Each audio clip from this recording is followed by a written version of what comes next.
Ya pemirsa, Anda kembali menyaksikan High School Forum mengukir prestasi di masa pandemi. Oke Zada, kita lanjutkan nih karakter baik apa sih yang kamu miliki sehingga kamu mampu meraih prestasi yang banyak tadi. Oke, terima kasih. Jadi kalau misal dibahasnya karakter, mungkin yang paling utama itu integritas. Dimana ketika seseorang itu memiliki integritas dan berpegang teguh pada pedoman hidupnya, ya kita akan menjalani kehidupan ini dengan pegangan itu. Yang penting nggak keluar jalur gitu. Nah, integritas saya untuk tetap berpegang pada agama dan juga bagaimana cara saya untuk menghormati orang lain. Nah, di situ ketika saya melaksanakan integritas yang saya punya itu adalah pembangunan karakter saya. Ada yang pernah bilang bahwa membentuk karakter itu nggak pernah berhenti, mulai dari kita lahir sampai kita mati. Betul. Nah, disitulah di waktu-waktu itu, ketika kita berprestasi, pokoknya jangan lupa dengan integritas yang kita punya. Jangan sampai kita keluar jalur, keluar dari norma agama dan juga norma sosial. Gitu sih, Kak. Jadi, walaupun berprestasi, pokoknya jangan lupa dengan asalnya kita di mana. Oke. Ini nih Pak, calon penerus bangsa Indonesia nih. Udah ada di sini nih. Mungkin besok jadi apa ya Pak dia ya? Udah mau masuk ke Akpol. Amin, masuk Akpol. Akpol, ya. Amin, Jadi amin, cita-citanya amin. mau jadi aparatur pemerintah khususnya di bidang kepolisian itu nanti. Nji. Luar biasa, semoga tercapai ya. Insya Allah, Amin. kami terus memfasilitasi. Nji. Baik, itu tadi udah dijelaskan nih sama Pak Budi kalau dukungannya, pendampingannya untuk siswa yang berprestasi yang mau lomba seperti apa, seperti itu. Nah ini kalau dari Pak Kusno nih sebagai kepala sekolah ini, dukungan Bapak serta apa sih yang telah Bapak lakukan nih untuk mendorong para siswa-siswa yang berprestasi ini untuk terus berprestasi, Bapak? Baik, terima kasih.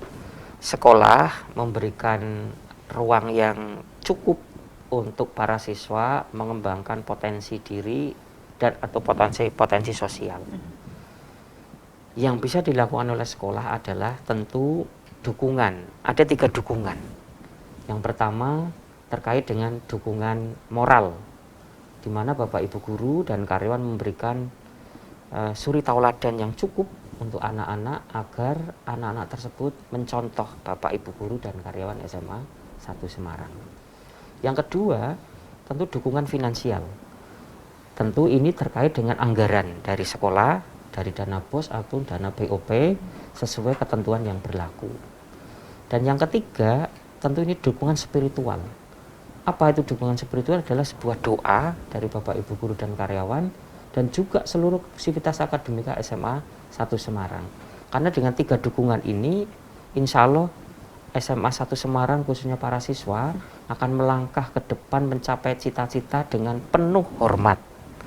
Hormat kepada guru, hormat kepada orang tua, juga hormat kepada pemerintah. Dengan demikian, ujungnya adalah kita sebagai siswa atau orang yang beriman dan bertakwa pada Tuhan Yang Maha Kuasa. Itu dukungan yang bisa diberikan oleh sekolah.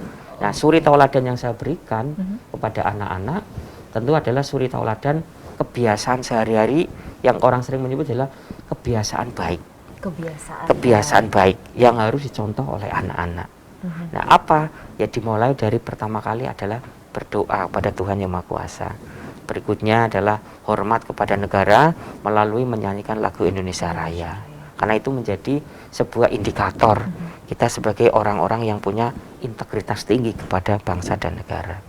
Berikutnya beraktivitas di masyarakat, di kelas dengan satu sama lain saling menghormati. Karena pilar dasar orang berhasil itu betul yang disampaikan oleh Mas Ketua OSIS tadi, yaitu kita harus punya integritas yang tinggi untuk modal dasar mengabdi kepada bangsa dan negara. Demikian.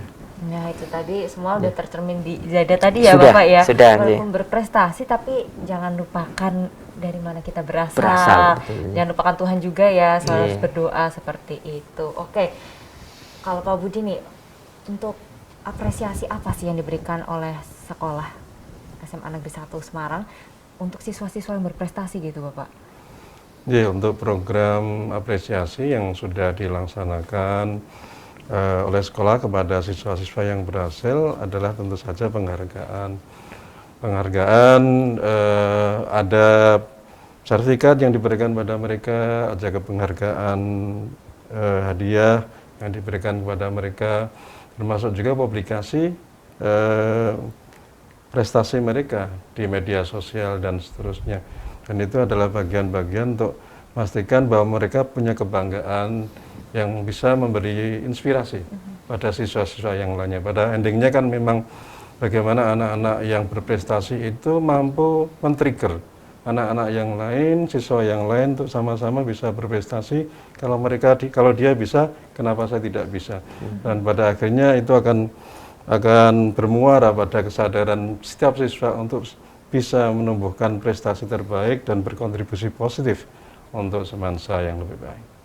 Oke, nah ini Zada nih, gimana kamu caranya mengajak teman-teman nih untuk gimana ya, berprestasi kayak kamu gitu atau melakukan hal-hal positif lainnya? Oh iya, jadi gimana cara saya untuk bisa mengajak teman-teman? Kebetulan kan saya tadi ketua OSIS juga. Betul. Nah, dengan apa yang saya punya ini, saya selalu mencoba untuk mengajak teman-teman. Ya tadi, kita harus memanfaatkan masa muda ini, apalagi pandemi. Pandemi itu sebenarnya bukan penghalang kita untuk bisa berprestasi. Karena waktu yang kita punya itu lebih panjang. Kita di rumah itu bisa multitasking, nggak cuma belajar juga, tapi juga bisa misal kita sambil lomba, sambil kita mendengarkan podcast atau apa yang bisa menambah kemampuan kita. Nah, di situ adalah ketika saya punya forum, saya selalu bilang ke teman-teman, ayo kita bersama-sama buat wujudin sekolah kita itu yang dikdaya, betul-betul yang dikdaya, yang digital dan berbudaya. Ketika kita sudah punya alma mater yang bagus, jangan sampai kita hanya numpang nama, tapi tidak ada yang kita berikan, tidak ada kita kontribusi buat sekolah kita. Tapi ketika kita masuk ke suatu forum, kita masuk ke suatu lembaga, kita harus pikirkan apa yang bisa saya berikan, begitu. Oke. Ini ngomong-ngomong Zada di SMA 1 Semarang ikut ekskul apa aja, Pak? Cuman OSIS atau ada ekskul lainnya mungkin? Ada, jadi ikut rohis juga, ikut dewan ambalan, ikut juga seni rupa. Semua kayaknya nih. Ikutin Karena gitu. multi talent itu Oh iya, multi talent, Iya. multitasking. Ini ngomong-ngomong ekskul di SMA Negeri 1 Semarang nih ada ekskul apa aja sih, Pak? Ya Jadi penasaran saya. jumlah ekskul di SMA 1 Semarang kan kurang lebih ada sekitar 17 itu. 17 iya. ekskul. Iya. Yang Kan eksis bertambah terus, Pak. akan Oh, bertambah terus.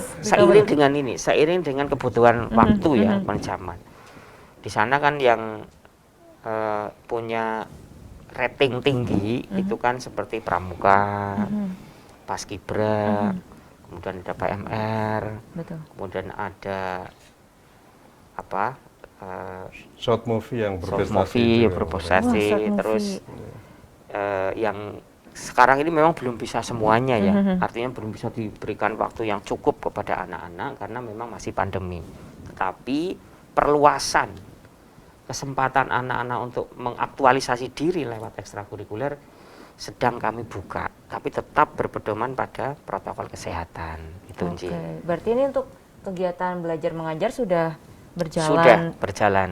Kita sudah 100% 100%. dengan 6 JP atau 6 jam pelajaran 6 jam A pelajaran. 30 menit. Oh, tiap pelajaran Sesuai dengan 30 aturan menit ya, yang Pak, ya? diberikan oleh pemerintah. Oleh pemerintah. Kita ketat sekali untuk protokol kesehatan yaitu 5M. Jadi dengan demikian kami memastikan bahwa anak-anak kami, keluarga besar SMA 1 semua dalam kondisi sehat walafiat. Sehingga program KBM baik dari awal pelajaran sampai nanti pulang semuanya berpedoman pada protokol kesehatan.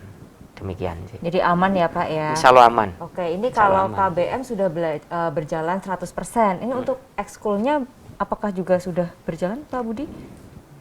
Ya, Untuk kalau ekskul sendiri? ekskulnya juga mulai kita buka, Mbak, dan memang akan menyesuaikan perkembangan ketika kondisi pandemi sudah mulai mereda, kita sedikit demi sedikit kita mulai buka. Tapi di samping itu memang kita berinteraksi dengan anak dalam konteks di luar kegiatan itu juga, artinya mereka tetap latihan jalan, kemudian virtual, dan itu semua dilaksanakan sehingga mereka tetap bisa berprestasi. Oke, jadi tetap masih sambil virtual juga Iya, ya Bapak ya. betul. Oke, baik, nanti kita akan lanjutkan lagi setelah jeda berikut ini. Ya pemirsa, jangan kemana-mana, kami akan kembali untuk Anda usai jeda berikut.